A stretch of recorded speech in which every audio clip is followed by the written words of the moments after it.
On les appelle des cessez-le-feu, mais la réalité est bien plus complexe.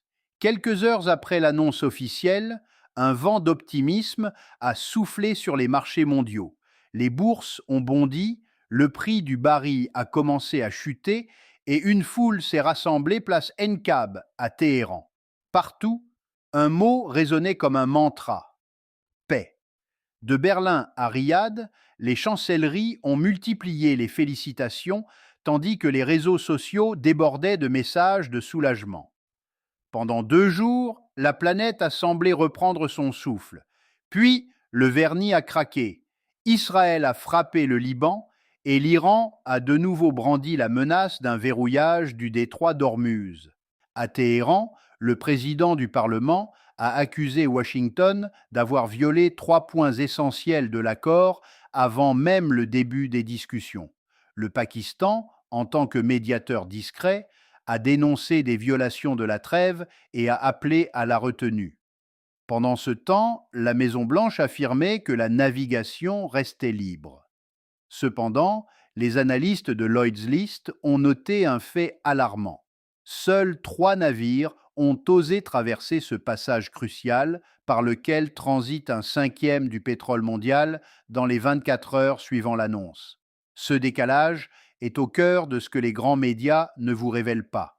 Il ne s'agit pas de diplomatie de façade, de poignées de main ou de publications sur les réseaux sociaux. La véritable essence de cette crise réside dans ce que ce cessez-le-feu ne résout pas, ce qu'il ignore et ce qu'il échoue à régler. La logique structurelle de cet affrontement demeure intacte, même si chaque camp se proclame vainqueur. Pour comprendre la direction que prend réellement le monde, il faut regarder au-delà des gros titres, là où le fossé entre la communication politique et la réalité géopolitique n'a jamais été aussi profond. Tout commence le 7 avril 2026. Les États-Unis et l'Iran s'accordent sur une suspension temporaire des hostilités pour 2 semaines. Ce compromis intervient 2 heures avant l'expiration de l'ultimatum de Donald Trump, qui avait menacé de rayer une civilisation entière de la carte si Téhéran ne cédait pas. Fait inédit, ce n'est ni Oman ni le Qatar qui ont orchestré ce tour de force, mais le Pakistan. À Islamabad, le Premier ministre Shehbaz Sharif et le maréchal Haïm Mounir ont réussi à trouver un terrain d'entente. L'Iran a soumis un plan en 10 points, jugé recevable par Washington. Trump a annoncé la nouvelle sur son réseau social habituel. Cependant, le diable se cache dans l'absence de détails. Aucun traité n'a été signé, aucun texte officiel n'a été publié. Les 2 plus grands rivaux du Moyen-Orient ont cessé le feu sur la base d'une simple publication en ligne et de déclarations contradictoires. Ce vide juridique ouvre la porte à toutes les interprétations, rendant cette trêve extrêmement précaire, comme l'ont souligné les experts du King's College de Londres. Pour comprendre l'enjeu, rappelons le chemin parcouru depuis un an. Ce cessez-le-feu résulte d'une escalade sans précédent. Le 28 février 2026, Washington et Tel Aviv ont lancé une campagne militaire massive, nommée Opération Fureur épique pour les Américains et Lion rugissant pour les Israéliens. Près de 900 frappes ont été menées en seulement 12 heures. Des bombardiers furtifs B-2 et des missiles Tomahawk ont ciblé les infrastructures souterraines iraniennes. Lors de la première vague, le guide suprême Ali Khamenei a été tué dans son complexe résidentiel avec de nombreux hauts responsables. L'objectif officiel était quadruple: neutraliser les missiles balistiques, anéantir le programme nucléaire, affaiblir les milices régionales et détruire la marine iranienne. En coulisses, l'idée d'un changement de régime était omniprésente. Ce qui devait être une frappe chirurgicale s'est transformé en une guerre régionale de 40 jours. L'Iran a répliqué en lançant des nuées de drones et de missiles sur Israël et sur les bases américaines dans le Golfe. Les infrastructures énergétiques en Arabie saoudite et aux Émirats ont été touchées, entraînant la fermeture du détroit d'Ormuz.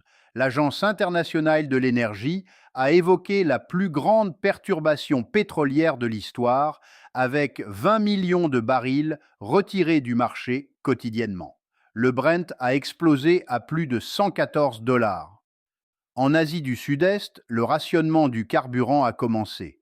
Au moment où le Pakistan a entamé sa médiation, le bilan humain était lourd. Plus de 2000 Iraniens, 13 militaires américains et 19 Israéliens avaient perdu la vie. C'est ce chaos qui a conduit à la trêve actuelle. Mais s'arrêter de tirer ne signifie pas paix, surtout quand rien n'est résolu sur le fond. L'accord actuel ressemble à un château de cartes. Washington suspend ses frappes, tandis que l'Iran fait de même, à condition que les opérations israéliennes cessent. Téhéran promet de garantir le passage à Hormuz, mais évoque déjà des contraintes techniques, floues pour nuancer cet engagement. Des rumeurs circulent sur des discussions entre l'Iran et Oman pour instaurer des taxes de transit afin de financer la reconstruction. Sur le plan nucléaire, la situation est désastreuse. L'Iran exige la levée des sanctions et la reconnaissance de son droit à l'enrichissement de l'uranium. Les États-Unis, quant à eux, demandent l'arrêt définitif de tout enrichissement et l'évacuation des stocks de matières sensibles. Ces positions sont diamétralement opposées. Marco Rubio affirme que l'Iran n'aura jamais l'arme atomique, tandis que Téhéran insiste sur le fait que sa technologie souveraine est non négociable. Le dossier libanais représente un autre point de rupture. Le Pakistan et l'Iran estiment que le Liban est inclus dans la trêve. Les États-Unis restent silencieux, tandis qu'Israël a clairement indiqué qu'il ne stopperait pas ses opérations contre le Hezbollah.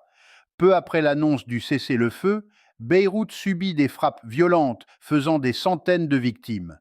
Pour l'Iran, c'est une violation flagrante de l'accord.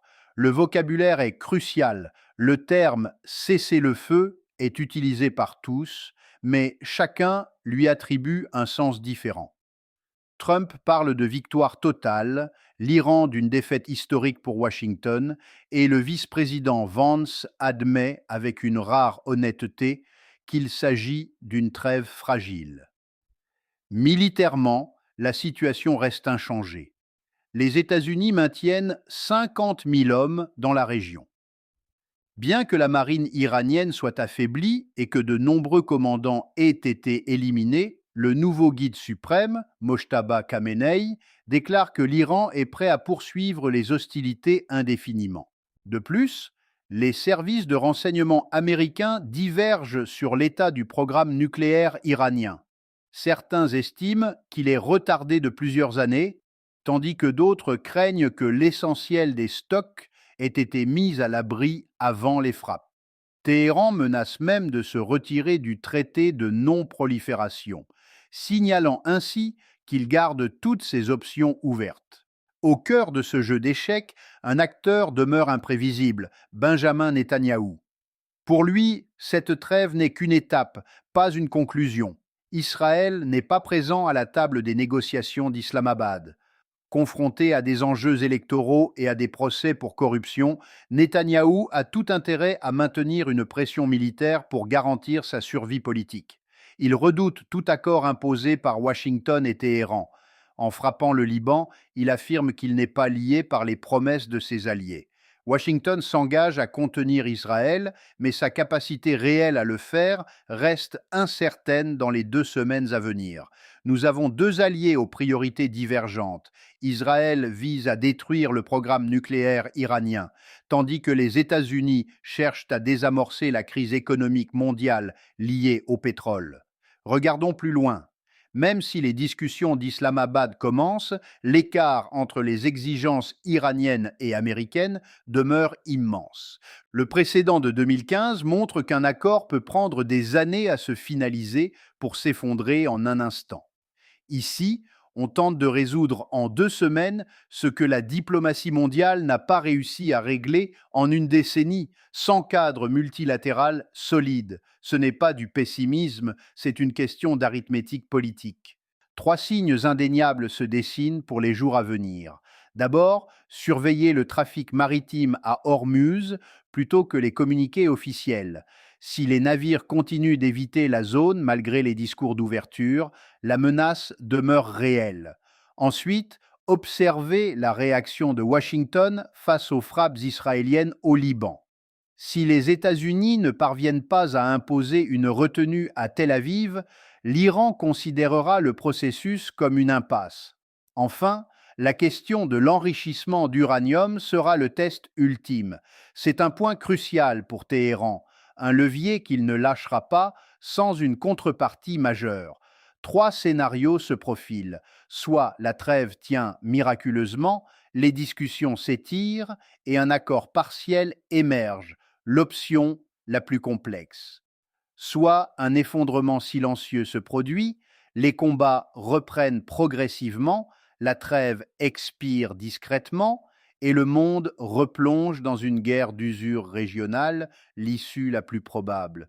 Enfin, le scénario d'une escalade majeure, une frappe israélienne franchit une ligne rouge, l'Iran riposte vigoureusement et Washington doit choisir entre son allié et le processus de paix. Si les États-Unis choisissent Israël, la guerre reprendra avec une intensité accrue.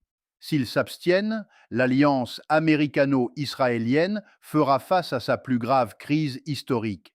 Retenez bien ceci, un cessez-le-feu n'est pas un règlement de paix, c'est un compte à rebours. Sans accord structurel, chaque heure qui passe nous rapproche de la prochaine explosion. Ce qui se joue actuellement n'est pas un processus de réconciliation, mais une gestion désespérée de la pression. Et lorsque la pression ne trouve pas d'issue, elle finit toujours par tout emporter.